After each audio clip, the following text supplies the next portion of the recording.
Olá, estamos no ar com o CB Poder em todas as plataformas digitais, TV, podcast e redes sociais. Eu sou Alexandre de Paula e você participa aqui com a gente em nossas lives do Correio no Facebook, no Twitter ou no YouTube. Lembrando que o CB Poder é uma realização do Correio Brasiliense e da TV Brasília. Aqui no estúdio, Valdir Oliveira, superintendente do Sebrae DF. Bem-vindo, Valdir, muito obrigado pela entrevista. Prazer grande. Depois de um ano difícil como esse, a expectativa para as vendas de fim de ano são muito fortes, o comércio e todos os empreendedores estão aí numa expectativa muito positiva. O que é que se dá para esperar? A nossa expectativa é de que tenhamos um bom Natal, porque o Distrito Federal, a nossa economia, ela acaba sendo pautada por um consumidor privilegiado, né? Que tem uma renda boa, a melhor renda do país e que não foi afetado em termos de renda por toda essa crise que a gente está vivendo. Então, o servidor público, ele teve mantida a renda dele. Então, se ele teve mantida a renda dele, o poder de consumo dele agora, nessa data comemorativa, nesse final de ano, no Natal, que é o ápice do comércio, deve ser uma grande oportunidade para os nossos empreendedores. O que é importante, Alexandre, entender é que o empreendedor não é só por isso que ele vai conseguir fazer um bom negócio. Ele tem que compreender que o hábito de consumo mudou. Foi incorporado no consumo características que ele precisa levar para o modelo de negócio dele. Comodidade e agilidade. É o que a gente tem dito durante todo esse ano. Se ele incorporar, ele aproveita a oportunidade. Então, a crise mostrou alguns caminhos que precisam ser seguidos daqui para frente. Tem mudanças que não vai dar para abandonar depois? Sim, veio para ficar, né? Esse novo mundo que a gente já está vivendo e que vai ser consolidado aí no pós-pandemia, quando tiver vacina, quando a gente compreender que voltamos a um outro normal, ele vai incorporar coisas que hoje estão sendo construídas, estão sendo realizadas, e os empreendedores precisam ter essa compreensão para que eles possam incorporar isso em definitivo. Essas atuações remotas, essa venda à distância, são coisas que vieram para ficar, elas não vão fugir. E os empreendedores têm que começar a pensar sobre isso. Transformação digital é uma coisa que não dá para se afastar. Porque o novo mundo, até por essas novas relações que estão sendo construídas, ele está embasado nesse tipo de canal, nessa nova realidade. Então, precisa ser feita a transformação digital dos nossos negócios, senão eles vão perder a oportunidade de negócio. A principal diferença desse ano, então, deve ser essa postura do consumidor que vai exigir algumas coisas que não exigiu nos anos anteriores? Seguramente. Por isso que a inovação é fundamental. A inovação ela é sempre uma grande oportunidade para o empreendedor avançar, o pequeno principalmente. Competir com o grande em valor, em custo, em preço, ele vai perder. Como é que ele consegue fazer diferente? É inovando. Fazendo uma relação para você poder entender como é que uma padaria consegue sobreviver estando ao lado de um supermercado na disputa da venda do pãozinho. Se ela for por preço, ela perde. Porque o poder do supermercado é muito maior, de atrair cliente, de diluir os seus custos. Então, qual que é o segredo da padaria? É a inovação, é fazer diferente. O inovar aqui é um novo olhar, é uma nova forma de fazer. Às vezes, um processo de atendimento diferente faz com que o cliente prefira comprar o pãozinho na padaria. É isso que os nossos empreendedores têm que incorporar. Eles têm que inovar para ir aproveitar nesse Natal. Nós vamos ter consumidores com renda para consumir. Aqui em Brasília tem. Nós podemos perder para os mercados de fora, inclusive. Então, os mercados de fora, através desses canais remotos, nós perdemos as barreiras, eles podem invadir. Então, por que nós vamos deixar? Vamos aproveitar o que a gente tem de melhor, o que a gente tem de diferente, e os nossos micro e pequenos empresários precisam investir nestes canais para poder conquistarem o seu espaço. Nós, do Sebrae do Distrito Federal, fizemos um grande esforço para consultorias gratuitas de marketing digital. Iniciamos isso no comecinho de agosto e foi um grande sucesso. A gente espera ter, em termos de gestão e marketing digital, 120 mil, 130 mil horas de consultoria contratada no final do ano, e tudo de forma gratuita. Por quê? Porque a gente precisa que os nossos empreendedores, mesmo aqueles que não têm familiaridade, possam utilizar esses canais, aprenderem a utilizar esses canais. E não de forma pessoal. O Alexandre tem nas redes sociais, eu lhe acompanho, eu vejo que você é ativo, mas você está nas redes sociais como o Alexandre. Se você quiser empreender, você tem que ter um outro perfil, um outro comportamento dentro das redes. É isso que a gente quer ensinar para os nossos empreendedores. Esse processo ele já vinha acontecendo, né? Ele seria inevitável mesmo sem a pandemia acelerou ou tem também muito dela nesse caso? A pandemia acelerou. A gente já estava tendo uma evolução, principalmente as gerações mais novas. Os meus filhos, por exemplo, eles já não assistiam mais TV aberta. Os streams eram uma realidade na vida deles. Eles já não saíam mais para consumir. Eles utilizavam os aplicativos para lanches, jantar, almoço. Essa sempre foi a realidade deles. Eles não usavam mais nem telefone. Eles já iam direto nas comunicações das redes que eles tinham. A nossa geração, na pandemia, passou a incorporar isso também. E a gente viu o quanto a comodidade, a agilidade nos ajuda. Então, o mundo mudou. E a pandemia acelerou o processo de mudança. Por quê? Porque ela pegou outras gerações que não estavam ainda incorporadas e fez com que essas gerações entrassem nesse processo. Então, hoje, o que a gente tem é um mercado diferente. E que se isso não for incorporado na realidade dos nossos pequenos empresários, vai ser muito difícil para eles essa construção no pós-pandemia. E no próprio Natal que está chegando aí. Nós temos uma renda aqui garantida de consumidores. Os nossos servidores públicos, que são consumidores privilegiados, a gente chama assim, né, porque tem uma renda mais elevada, eles estão aqui. Então, a gente pode aproveitar essa oportunidade de consumo no nosso comércio. Mas, se não adaptar a nova realidade de consumo dele, nós vamos perder para outras praças, inclusive fora aí do nosso Distrito Federal. Né? Então, é reforçar que não tem nada garantido, apesar dessa renda existir aqui, se não fizer o dever de casa, o dinheiro pode ir para fora. Sem sombra de dúvida. Bicicleta. Você está andando numa bicicleta, você tem que continuar pedalando. Se você parar, você vai cair. É exatamente isso, é a inovação. Se tu parar de inovar, se tu não se adaptar, se tu não mudar, a mudança hoje ela precisa fazer parte do seu dia a dia. Hoje, as pessoas precisam incorporar isso. Você tem que mudar e mudar de forma rápida para se ajustar ao mercado. Por quê? Porque a vida está mudando muito rapidamente. Muito. O que é verdade hoje não é verdade amanhã. Então, por que os negócios não vai ser assim também?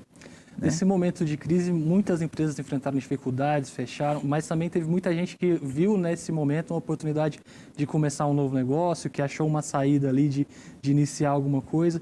Qual a dica que a gente pode dar para essas pessoas que começaram agora, que estão entrando no meio desse momento tão conturbado? A gente sempre diz que na crise o dinheiro não some, ele muda de mão. Ele sai da mão do acomodado e vai para a mão daquele que se ajusta ao novo mercado, aquele que inova, que faz diferente. A grande dica é a conectividade com o cliente. Você, se quer empreender, você precisa saber quem é o seu cliente e o que ele precisa. Se você tiver a conectividade com o cliente, o seu negócio tem grandes chances de prosperar com essa mudança que teve. Se você perder a conectividade com o cliente, você pode estar criando uma coisa que o cliente não quer e não tem chance de dar certo. Então, hoje, essas mudanças todas que aconteceram acabaram fechando muita gente. Tem gente que também aproveitou a oportunidade, segmentos que ganharam dinheiro. Nós temos segmentos que ganharam dinheiro, enquanto que outros perderam. Mas isso faz parte, é o processo de crise. Só que os nossos empreendedores, aqueles que estão dando certo e que estão crescendo, sabe o que é? Porque eles estão em grande conexão com o cliente, estão antenados. Eu sempre, já disse algumas vezes, Alexandre, se o empreendedor não está nas redes sociais, nos canais digitais, que hoje, onde ele consegue as suas informações, pega o telefone e liga, mas não perde a sua conexão com o cliente, porque a sua razão de existir é a necessidade do cliente. Sem ela, você não consegue seguir. E no mundo em que está todo mundo conectado o tempo inteiro, fica difícil ficar de fora disso, né? Não pode. Nós acabamos de fazer um grande evento que discutimos muito isso, sobre essa coisa do marketing digital, dos canais digitais, das oportunidades. O negócio está ali. Nós trouxemos até o Jaron, que é protagonista do Dilema das Redes, que ele tem uma tese. A tese dele é deletar as redes sociais, porque ele quer, claro, através do caos, né, da catarse, fazer uma grande discussão sobre limites éticos, né, sobre o futuro das gerações, sobre essa ignorância que ele chama, né, ignorância criada pelos meios digitais. Mas a gente vê que sem isso não tem como você caminhar. Então, transformação digital é fundamental hoje para que os nossos empreendedores consigam alcançar o sucesso nos seus negócios. A gente tem algumas pautas que estão sendo muito debatidas hoje, como a questão do racismo, feminismo, machismo. Tudo isso está muito em debate, alguns casos notórios recentemente, o caso do Carrefour, por exemplo. Para quem tem um negócio, tem que ficar atento para isso, com as pessoas que trabalham com ele também. Quais os cuidados que têm que ser tomados? Fundamental esse debate, né? É muito lamentável o que aconteceu lá no Carrefour, né? Acho que foi em Porto Alegre. É lamentável que tenha acontecido esse ato de violência. Eu pelo menos nem sei afirmar se foi especificamente um caso de racismo ou não ali no instante, mas dizer que não existe um racismo estrutural na nossa cultura é querer esconder o que não deve ser escondido, né? Existe. E a gente tem que combater, a gente não pode aceitar. Eu não sei se o caso, eu não falo do caso específico do Carrefour, mas o que é importante hoje? As informações, elas estão num grau de velocidade que a gente precisa se acostumar a tratar com isso de forma diferente. Ninguém esconde mais as coisas. E hoje a sociedade está muito exigente. Por quê? Todo esse movimento que teve no mundo e no Brasil aqui também em particular, né, ele foi um movimento que as pessoas aprenderam a ter voz. Elas aprenderam a colocar para fora as suas frustrações. Primeiro foi com a política. Então, não aceito, não quero, não aceito mais isso, eu tenho um nojo disso, eu quero mudar isso. E isso vale para tudo, isso não fica só na política. A política é o reflexo do que a gente tem na sociedade. Hoje a sociedade está assim. Então, se você tiver uma atitude que é uma atitude que cause algum tipo de repulsa na sociedade, vai ter consequências, seja o seu negócio pequenininho, seja o seu negócio grande. Então, os nossos empreendedores precisam estar preparados para saber lidar com isso. Por exemplo, homofobia dentro do seu estabelecimento. Você tem que ter cuidados para saber como lidar. Se acontecer um caso lá dentro, você tem que saber imediatamente tratar este caso para não confundir o negócio com o problema, porque aí é onde mora o perigo. Nesse caso do Carrefour, especificamente, quebrar o Carrefour, ir lá, quebrar as lojas, vai ajudar em quê também? Então, nós temos que ter repulsa contra o que aconteceu, o ato de violência. É inadmissível alguém morrer espancado por segurança, não interessa o que aconteceu, o que fez, não é uma coisa que a sociedade aceite. A gente evoluiu na civilidade, né? Então, a gente não pode regredir, não tem sentido. Mas também não podemos aceitar que as pessoas quebrem, destruam patrimônios. Não, vamos tentar procurar fazer um debate civilizado, um debate que seja dentro das leis, das normas. Então, hoje, o grande recado que a gente pode tirar aí para os nossos empreendedores é que hoje a sociedade, ela está questionando muito isso. Ela não aceita mais os comportamentos e ela passou a ter voz. Esse mundo digital, essa velocidade da informação, ela deu voz à sociedade. Então, quando a sociedade não aceita, ela está gritando e gritando alto. E ela agora está empoderada para gritar. Então, vamos nos preparar para isso. Precisa ficar atento até com casos que não são diretamente ligados com o estabelecimento, né? Esse caso de homofobia, por exemplo, se acontece dentro de um restaurante, um caso entre clientes, isso pode acabar resvalando no próprio estabelecimento. Sim, você tem que saber como lidar, né, Alexandre? Que é muito importante. Não é nem do estabelecimento, né? Pode até não ser do funcionário que está ali. Mas se acontecer um caso dentro da loja, o que fazer? Então, a primeira coisa que os empreendedores precisam entender é que numa crise a transparência é a melhor solução. Ajuda logo a resolver o caso. Você não pode deixar esse caso se estender. Então, de imediato, vai lá e resolve o caso. que tem para resolver. Se estão criando problemas, chama as autoridades policiais, protege quem tem que proteger para não ter agressões e mostra o respeito pelas pessoas. O que o empreendedor precisa fazer para ter um bom atendimento é que esse é o segredo, um dos segredos de um bom negócio é ter um bom atendimento. E como é que você faz para você ter um bom atendimento? É empatia. Isso é fundamental, você ter empatia. Então, você não pode admitir que cenas ou situações como essa ocorram e você fique inerte diante delas. Você não pode, isso você tem que ter uma atitude para proteger ali o seu negócio. Por quê? Porque a sociedade não admite mais coisas assim. Então, são aprendizados que nós precisamos ter. Foi lamentável o que aconteceu. A conotação racista que se é debatido, assim como a homofóbica, ela está muito ligada à questão estrutural. Às vezes não foi o caso em si. Ele não agiu ali especificamente assim, mas certamente um racismo estruturante pode ter influenciado aquele tipo de comportamento. E o que é uma pena, você vê o mundo que a gente está vivendo, eu tenho visto nas redes sociais pessoas querendo julgar a vítima, julgar até o pai da vítima, como se isso amenizasse o problema. Não ameniza.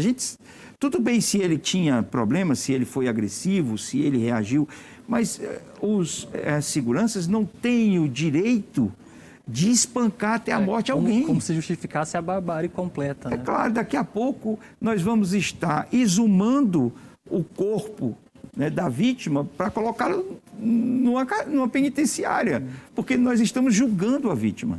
Né? Independente dele ter cometido os seus atos e ter sido errado e a gente não passar a mão na cabeça, não é isso. Mas não se pode admitir que uma empresa... Leis, né, claro, você não pode admitir que uma empresa, seja ela grande, pequena, seja qual for, que ela ignore uma situação que a sociedade tem repulsa. Porque a sociedade, ela responde. Essa empresa, ela está sofrendo por conta disso na sua imagem. Então, é um bom recado para os nossos pequenos empreendedores que têm a sua lojinha, que vai ter um fluxo agora nessa coisa do Natal, para ter esses cuidados. Nós estamos com uma sociedade que está com o ódio muito latente e está fazendo com que a violência cresça. Isso é um pouco do fruto de frustrações que são colocadas para fora, de um despertar desse sentimento de raiva, de ódio, de frustração, né, que estavam calados certamente há muito tempo e que acabou despertando. Mas a sociedade hoje ela está empoderada, ela reage. Então, de um jeito ou de outro, são problemas que aparecem e que nós temos que saber proteger aqueles que precisam e proteger os nossos negócios, não aceitando esse tipo de agressão.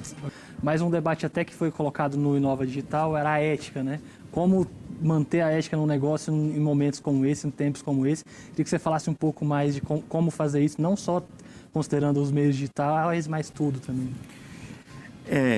Foi uma pergunta que acabaram fazendo lá, como ter negócios éticos no mundo que não é ético, né? Foi uma pergunta muito interessante, instigadora que foi feita lá. De fato, é simples de compreender, é porque nós somos imperfeitos. Se nós somos imperfeitos, nós nunca vamos ter esta condição ética que todos querem, porque nós acabamos refletindo, o nosso comportamento acaba refletindo para essa situação, esse ambiente que a gente está vivendo. Mas é fundamental que a gente reflita sobre isso. A ética nos negócios, ela é muito importante, mas ela tem que ser reflexo da ética na vida.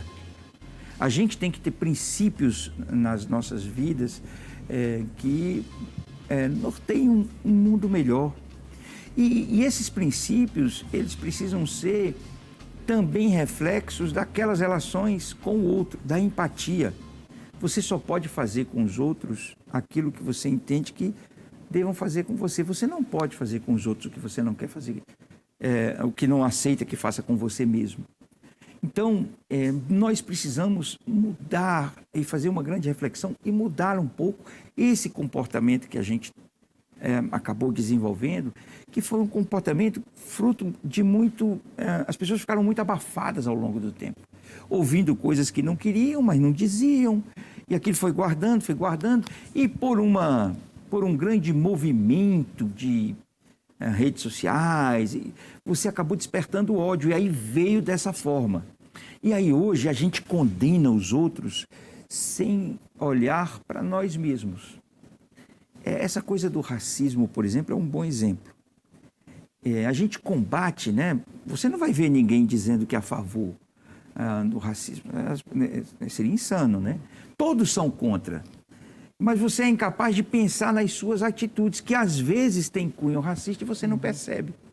Quantos de nós não já fez aquela brincadeira que você não tem nenhuma intenção racista, mas de chamar a pessoa pela cor da pele dela?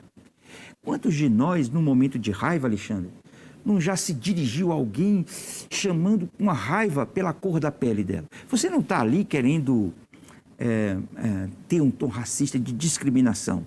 É uma forma de você falar mais áspero com alguém. Ora, isso tem um fundo racista, estruturante, sem você perceber. Então, chegou a hora de todas essas tragédias que estão acontecendo, chegou a hora disso ser parâmetro para que você possa refletir os seus próprios erros. Nós tivemos uma grande mudança no ambiente político, um grande movimento de mudança. As pessoas queriam mudar o mundo. Ora, como é que você quer mudar o mundo se você não consegue mudar a si mesmo? Como é que você briga contra os outros se você é incapaz de fazer uma reflexão contra os seus próprios erros? Será que aquela brincadeira ou aquela forma de se dirigir a alguém pela cor da pele, que você diz, mas é uma brincadeira, isso não tem nada demais. Será que você é incapaz de ver que aquilo pode ofender alguém? É uma discussão que precisa ser feita, né? Hoje existem algumas expressões, por exemplo, que não devem ser usadas justamente por isso, que estão na gênese de palavras que a gente às vezes usa sem saber. Denegrir, por exemplo, é uma palavra que tem um cunho racista e que muita gente usa sem ter a noção disso. Dia de branco. É importante debater esse assunto. Temos que... Sabe por quê? Porque não é a forma de você dizer. Porque o que todo mundo pensa, e também não está errado, diz, mas eu não tenho esse sentimento. É porque o racismo não está na sua palavra dita, dirigida, mas está na palavra recebida. É a empatia, é pensar no outro. Se a gente parar para pensar no quanto o outro está sofrendo com isso, a gente para de fazer. Mas isso precisa ser cultural, isso precisa ser um debate maior. Hoje a gente vive um fla-flu na vida, né? Tudo hoje tem que ter uma disputa de cunho político. É impressionante. Então, o debate do racismo, o debate da ética, todo debate que você pode trazer, da homofobia, todo debate que você pode trazer para melhorar a nossa sociedade, ela acaba tendo gente contra e gente a favor, não pelos conceitos colocados, mas é como se a gente estivesse tratando de uma disputa de dois times. Nós precisamos tratar a questão da homofobia, do feminicídio. Gente, às vezes eu tenho a impressão que a evolução que nós fizemos da sociedade foi toda jogada fora, porque tem debates que não faz sentido. Eu estava vendo outro dia nas redes sociais um garoto de Goiânia que, pelo fato dele ser homossexual, 5 rapazes abordaram ele na rua e espancaram ele. Ele não tinha nem falado, espancaram porque ele era homossexual. Qual o direito que alguém pode ter de espancar alguém por uma opção sexual? Gente, não tem sentido. É um debate sem sentido. A quantidade de feminicídios que a gente tem, qual o direito que um homem tem de matar uma mulher porque ela não quer mais ele, porque ela pensa diferente dele. Então, a humanidade está passando por um momento, e aqui não é diferente, de mudanças conceituais que parece que nós estamos evoluindo enquanto sociedade, enquanto ser humano. É inadmissível Até isso. Por isso é muito importante debater e falar sobre esse tem assunto. Que botar para fora, tem que reconhecer. A primeira medida para você consertar um erro é reconhecer que esse erro existe. Quando eu não reconheço, quando eu escondo, eu tendo a aumentar esse erro. E nós não podemos fazer isso. Nós temos que reconhecer o erro, ele existe, reconhecer o nosso erro. nós precisamos parar de vociferar o erro alheio e começar a utilizar o erro alheio para consertar os nossos próprios erros. Então, eu não preciso ficar destruindo a vida de ninguém, muito menos fazendo campanhas contra o erro dos outros. Eu não preciso fazer isso, porque já tem as autoridades constituídas para fazer isso. O que eu preciso, que é importante que cada um de nós faça, é que quando esse erro aparecer, eu refletir sobre os meus erros para que eu possa mudar. Porque o mundo só vai ser melhor, a sociedade só vai ser melhor quando cada um de nós melhorar. Se a gente não está melhorando, esquece, não tem chance da sociedade ser melhor. Nós passamos por um grande movimento político agora que tinha uma expectativa de melhorar uma questão ética, melhorar, de acabar com corrupção. Se a gente não melhorar dentro da gente, nós não vamos conseguir evoluir nisso. Então eu tenho uma péssima notícia para quem se empenhou tanto nisso. Eu lamento, mas nós não vamos atingir isso.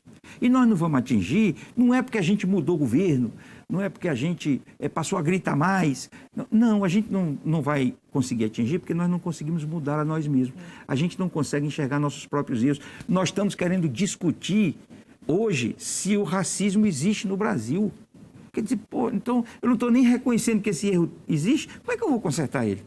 Então, infelizmente, todo esse sentimento que nós tivemos ao longo do tempo, de uma mudança radical, ela não vai dar em nada se a gente não aproveitar isso para a gente refletir sobre os nossos próprios erros. Nós só vamos ter um mundo e uma sociedade melhor se nós formos melhores, se a gente evoluir. Valdir, voltando um pouco na relação entre a pandemia e os negócios, existe agora uma preocupação muito grande em relação à segunda onda. Os especialistas dizem que é uma possibilidade, que deve ocorrer, a gente já tem visto isso acontecendo em outros países, na Europa já é uma realidade. Como é que dá para se preparar para isso? O que se pode fazer já pensando que isso vai acontecer, provavelmente? Eu vi uma declaração do governador Ibanez, dele dizendo que tem aí um controle da situação, que não vai precisar fazer um lockdown e que a gente está com isso, de certa forma, acompanhada e controlada pelo governo. Essa questão do vírus, ela é uma questão que eu, particularmente, tenho dificuldades de compreender, porque eu não sou da área, então eu não sei qual é o nível de risco real que nós estamos correndo. O que eu vejo de notícias e de informações, inclusive de outros países, é que isso tem idas e vindas, seguramente porque nós temos ondas de contaminação. E uma certeza absoluta, essa pandemia não passou. O vírus está aí, está matando pessoas, está atingindo pessoas e nós precisamos ter cuidado. Então, a primeira coisa que a gente precisa ter, enquanto sociedade e empreendedores, é manter os cuidados que a gente estava tendo. Continuar. Então, lavar as mãos, higienizar de forma adequada, utilização do álcool, máscara, utilização da máscara. Enfim, todas as recomendações para que você possa se proteger e proteger o próximo precisa ser mantido. Com negócios abertos, com negócios fechados, seja como for. Combater a possibilidade de uma segunda onda, ou saber se ela vem ou não, eu pessoalmente não sei tratar. Porque isso tem que ser coisas para a gente que conhece. O que eu posso lhe dizer é que nós não aguentamos um lockdown em dezembro. Isso, sim, dezembro, que é o mês do Natal, do 13º, é o melhor mês da nossa economia. Então, nós precisamos manter esta condição para que a nossa economia continue rodando da forma que tem que rodar. Até por isso, manter os cuidados é essencial. Por isso que nós temos que ter todos os cuidados para evitar que esse transtorno fique fora do controle. Se o governador disse que está acompanhando e está controlando, então nós vamos confiar de que nós estamos numa condição para continuar os nossos negócios. Em dezembro não pode ter paralisação, porque isso vai causar um prejuízo aí de danos irreparáveis. Eu espero que a gente continue com essa conscientização, porque esse é o grande recado. Nossos empreendedores e nossos consumidores continuem com os cuidados que tem que ter para que a gente evite aí uma situação de descontrole dessa pandemia. Valdir, infelizmente nosso tempo está acabando. Muito obrigado pela entrevista. O CB Poder fica por aqui. Obrigado pela companhia. Até a próxima e tchau.